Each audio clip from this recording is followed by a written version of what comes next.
전주에 여기까지 했죠, 여기까지. 그죠? OSI 실개시험. 그리고 이제 다음 페이지 할 차례죠. 그리고 전주에 TCP 헤더나 이런 건 얘기했죠. 뭐 에크나 뭐 이런 거, 그죠? 얘기했죠. 얘기해야 돼요. 내가 기억을 잘 못해요. 이렇게 라우팅 그려갖고 IP 헤더가 왜 필요한지. 그래서 일단은 보죠. 한번 잠깐 리뷰만 해볼게요. 사용자 소프트웨어를 네트워크를 통해 접근한다. 결론은 이제는 프로그램이 있다. 그런 얘기인데, FTP는 뭐 하는 거죠? 파일 전송. 그죠? 파일 업로드나 다운로드. SNMP는 NMS라는 말이 항상 나오죠. 네트워크 매니지먼트 시스템에서 네트워크 상태를 모니터링 하는 거고, HTTP는 이제 웹인 거고, 메일은 SMTP에서 메일을 발송하는 거고, 텔넷은 TCP 쓰고 원격 접속 원격 접속 하는 프로그램 있고, 암호화 하는 게 SSH죠. 얘는 이제 암호화 하는 거고, 계층은 따로 얘기 안 할게요. 했으니까. 그 다음에 어떤 프리젠테이션은 메시지의 포맷을 맞춰준다고 했으니까 어떤 메시지에 따라서 다르겠죠. 그래서 얘는 HTTP는 헤더, HTTP예요. 헤더와 뭐예요? 바디로 돼 있죠. 그래서 포맷을 맞춰주는 거. 그 다음에 압축은 뭔가 이렇게 똑같은 거를 줄이는 거잖아요. 똑같은 거 중복된 걸 줄이는 거잖아요. 그래서 압축하는 방법은 뭐 허프만 코드를 뭐 쓸 수도 있겠지만, 사실은 스트림이라는 말은 그냥 행이라고 생각하면 돼. 행. 스트림 단위로 압축을 하거나 블럭 단위로, 그죠? 뭐 어떤 면 단위로, 뭐 블럭 단위로 압축을 하거나. 그래서 우리가 압축해서 많이 흔히 쓰는 게 엠팩이죠. 엠팩4 뭐 이런 거, 그죠? 엠팩4나 엠팩1도 많이 씁니다. 그 다음에 암호화, 알아보지 못하게 하는 거죠. 한마디로 얘기하면 암호화는 당연히 알아보지 못하게 하는데, 암호화하는 방법도 기본적으로 이거예요. 스트림 단위로 할 거냐, 혹은 블록 단위로 할 거냐. 이제 블럭이라는 말은 항상 컴퓨터에 어디에 나오건 크기가 똑같은 거, 그죠? 그 다음에 텍스트 그래픽 정보를 컴퓨터가 이해할 수 있는 16진수. 이게 이제는 결론은 코드 변환이죠. 코드 변환. 어떤 문자를 컴퓨터가 알아들 수 있게 바꾸는 거, 그죠? 그게 코드 변환인 거고, 그 중에 하나가 아스키 코드인 거죠. 여기에 지금 아스키 코드, EBCD, IC 코드, 이게 코드를 변환하는 거죠. 그래서 이런 변환하는 거를 그냥 코드 변환이라는 말도 쓰지만, 인코딩이라는 말도 써요. 인코딩. 이건 이제 전제가, 인코딩과 암호화의 차이점은, 암호화는 어떤 특정한 암호화 키를 통해서 변화를 하는 거고, 인코딩은 정해진 룰에 의해서 그냥 변환하는 거예요. 그래서 인코딩이라는 말을 쓰고, 웹 같은 경우는 우리가 인코딩 하는 게 베이스 64라는 인코딩 기법이 있어요. 베이스 64라는. 그래서 뭐 맞나? 물음표로 바꾸고, 공백은 퍼센트로 바꾸고, 그죠? 이렇게 정해진 룰이죠. 세션은 세션 연결이니까요. 그죠? 어떤 방식으로 할 건지 결정을 하는데, 여기에 보면 이제 동기화라는 말은 전부 다 순차적이다, 이런 말이에요. 순차적. 그죠? 내가 한번 줄 테니까 하나 줘. 뭐 이렇게 그 시퀀스가 있다 이거죠. 순차적으로. 그리고 통신 방식, 반이중, 전이중, 완전이중. 그죠? 알죠? 그래서 이게 우리가 쓰는 게 이거죠. 그래서 일명 전화기 같은 거. 내가 보낼 때 동시에 하는 거. 그 다음에 반이니까 하프죠. 하프 듀플렉스니까 이게 무전기.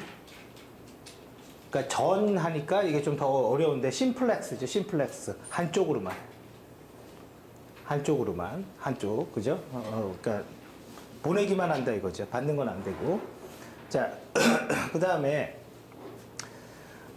가상의 연결을 제공한다. 여기 이제 가상의 연결도 있고, 여기도 가상의 연결도 이 두 개가 다 있죠. 근데 이제는 가상의 연결을 제공한다라는 이 말은 어떤 연결이 된 상태에서 세션이라는 문자열, 세션 값, 세션 값을 통해서 연결됐음을 확립한다. 즉, 그래서 결과적으로 이거는 커넥션이 아니라고 그랬죠. 커넥션 오리엔티드, 연결한 것처럼 착각하게 만드는 것 뿐이다. 그죠? 그래서 커넥션 오리엔티드다. 그래서 가상의 연결을 제공하는 방식 중에 하나가 여기가 커넥션 오리엔티드죠. 그죠? 그러니까 연결이 아니기 때문에 이 단어만 있으면 이 사람은 아까 연결했던 사람이야. 그렇게 인식한다고요. 그게 세션 값이에요. 그게. 근데 가상의 연결을 하는 방식 중에 하나가 커넥션 오리엔티드예요. 실제 우리는 이것만 쓰고 있죠, 지금. 자, 그래서 에러 처리는 못 받았으면 다시 보내야 되니까 그게 포워드 에러 컨트롤, FEC, 백워드 에러 컨트롤 두 개가 있고, 백워드 에러 컨트롤은 결과적으로는 재전송이에요. 못 받았으니까 다시 보내줄게. 예, 이게 되는 거고, 포워드 에러 컨트롤은 이 패킷이 깨졌냐 안 깨졌냐 이걸 확인하는 거니까 이거는 무결성 검사. 무결성 검사. 그러면 뭐 확인하는 알고리즘이 있다라는 거죠. 이게 깨졌냐 안 깨졌냐. 그 다음에 데이터 흐름. 흐름이라는 거는 빨리 보냈다 늦게 보냈다 그냥 느낌상 한글의 단어상 오잖아요, 대충. 그래서 어떤 속도 같은 거를 조절을 하는데 요 흐름 제어는 슬라이딩 윈도우. 슬라이딩 윈도우. 윈도우라는 말은 버퍼라는 말이에요. 그러니까 슬라이딩 윈도우는 받을 사람이 나 몇 개까지 동시에 받을 수 있어. 그 정보를 주는 거예요. 그게 윈도우 사이즈예요. 그 윈도우 사이즈를 받아서 3개까지 받을 수 있어. 그럼 3개를 동시에 보내버리면 되죠. 그래서 속도를 조절해 준다 이거죠. 그리고 세그먼트라는 말은 이렇게 TCP와 UDP, 그죠? UDP를 붙이면 우리는 세그먼트라는 단어를 쓰고, 이쪽에서는 세션과 애플리케이션은 별다르 구분하지 않고 여기에서는 메시지라는 말을 쓰죠. 뭔가 메시지를 보낸다 그러면 그냥 응용 계층에서 하는 그 용어들이에요.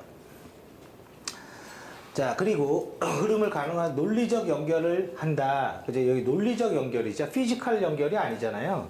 이게 뭐예요? 커넥션 오리엔티드라는 말이에요. 커넥션이 아니라는 거고, 바꿔 얘기하면 연결되지 않았다라는 게 더 정확한 표현이에요. 근데 이제 시험에서 연결되지 않았다 그러면 오답이 됩니다. 그래서 여기는 커넥션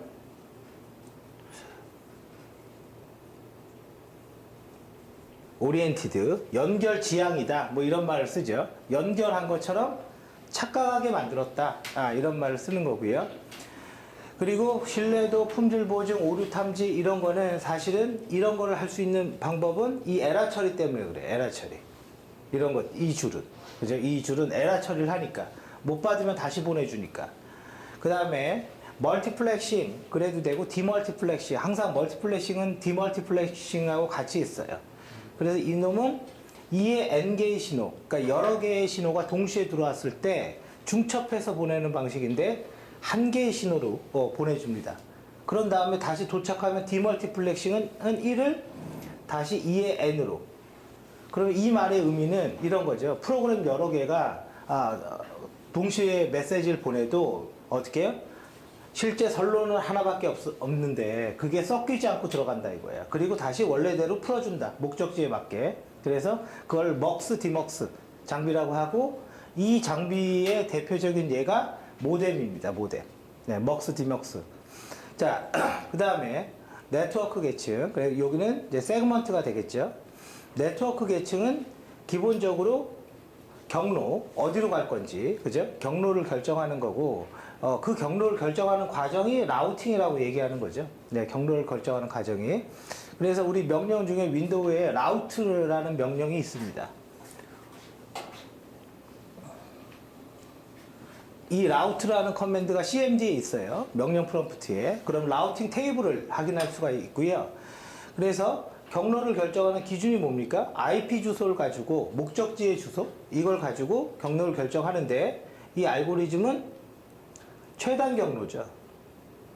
최단 경로 알고리즘을 씁니다. 그래서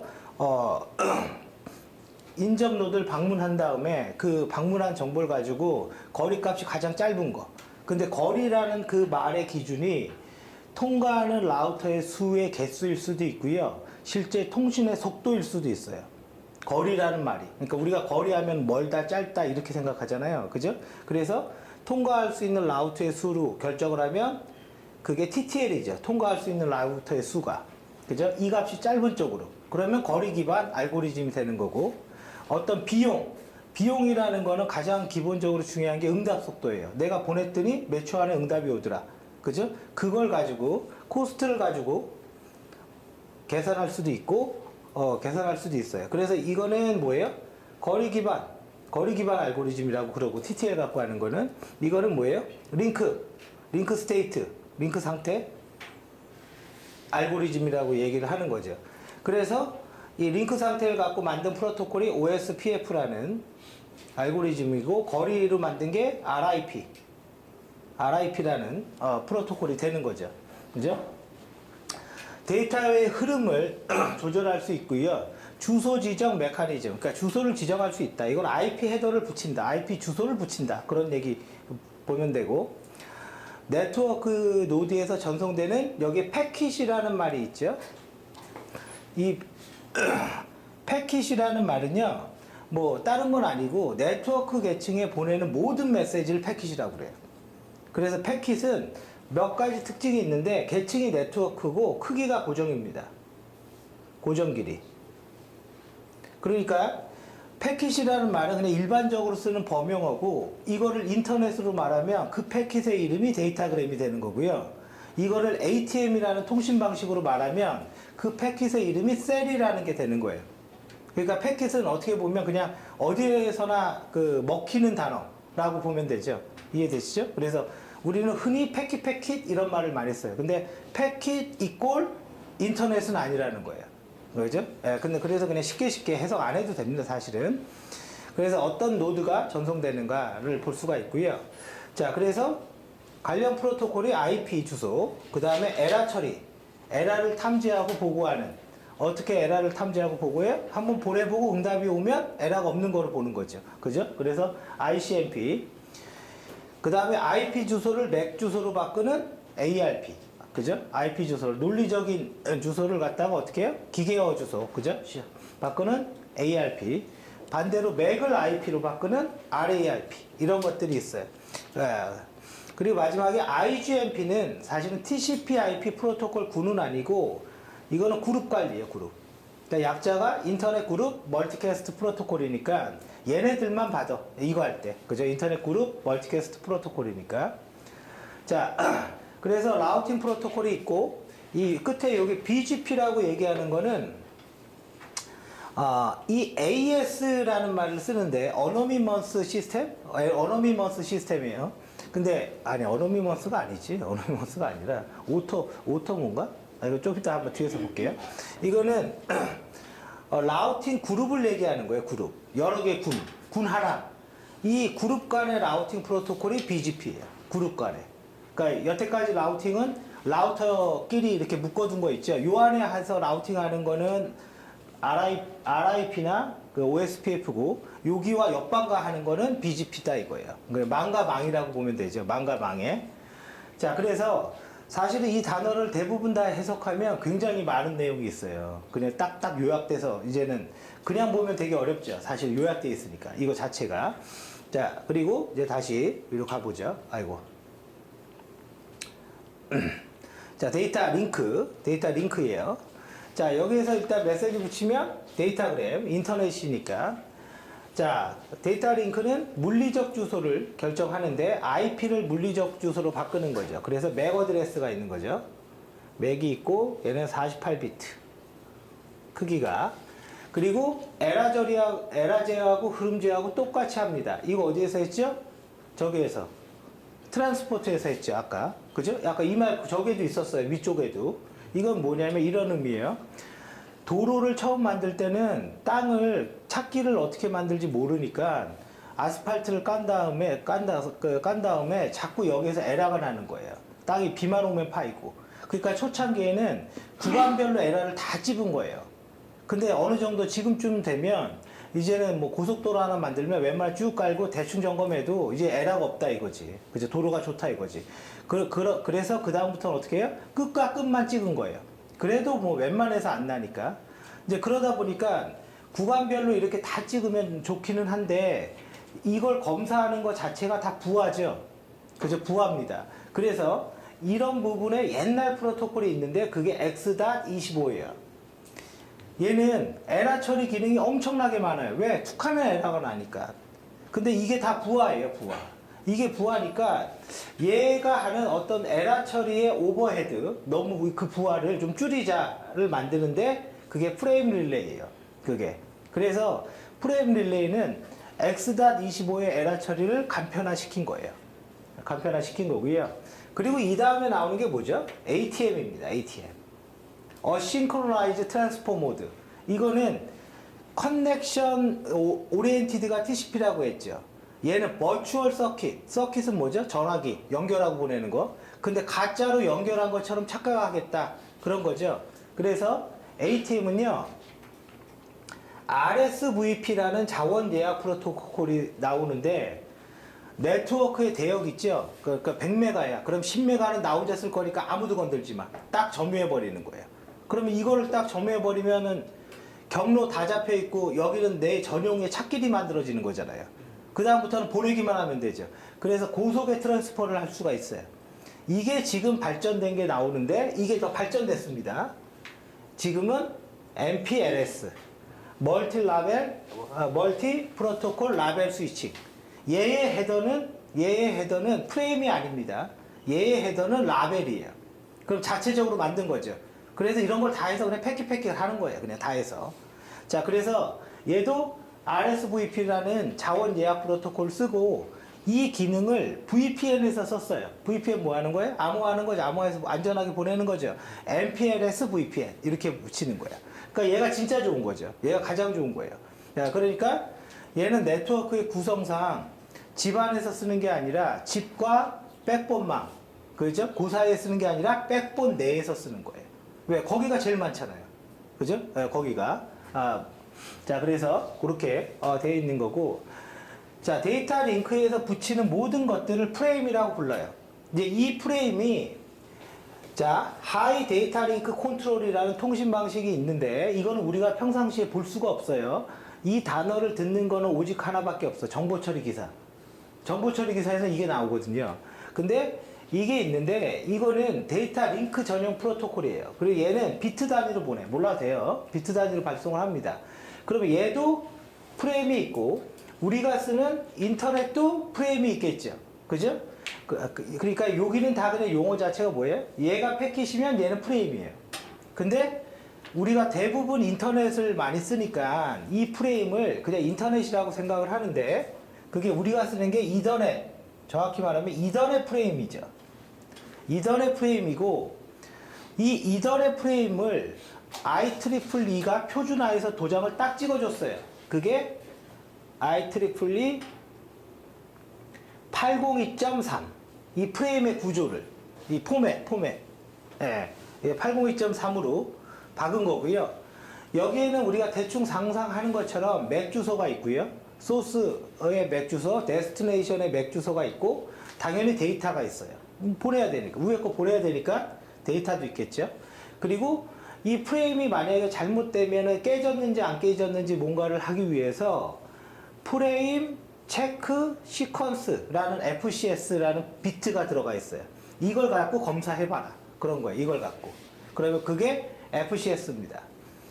자, 그리고 프레임에는 당연히 명령도 있고 데이터도 있겠죠. 그럼 구분자도 있겠죠. 안에.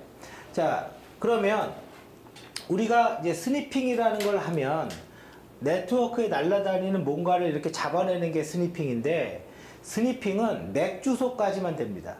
프레임에. 메시지는 못해요. 메시지는 안 잡혀요. 그러니까 모든 스니핑은 대부분 여기서 다 끝나요. 이해되시죠? 예, 안 나와요. 예. 뭐 기술적으로 할 수가 없는 거예요. 여기는. 자, 그 다음에 피지컬이니까 그리고 뭐 이거 부가적으로 그 얘기했죠. 했는지 모르겠다. 맥이라고 있는데 이거는 멀티 억세스 채널이에요.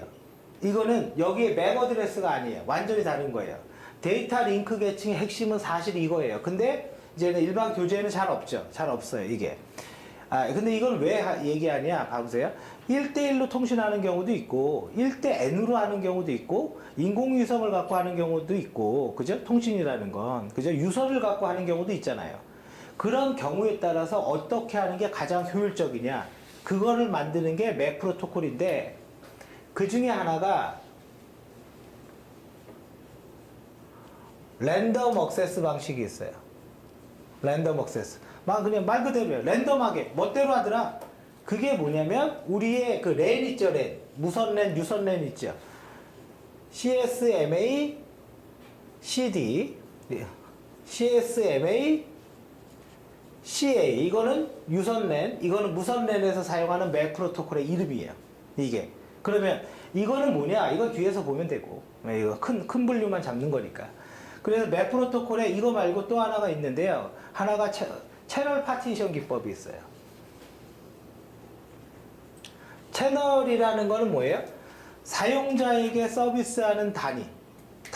특히 제가 여기에서 이렇게 얘기해 주는 거는 그랬으면 좋겠어요. 특히 비전공자들은 뭐가 문제냐? 어휘력이 약한 거예요. 어휘력이.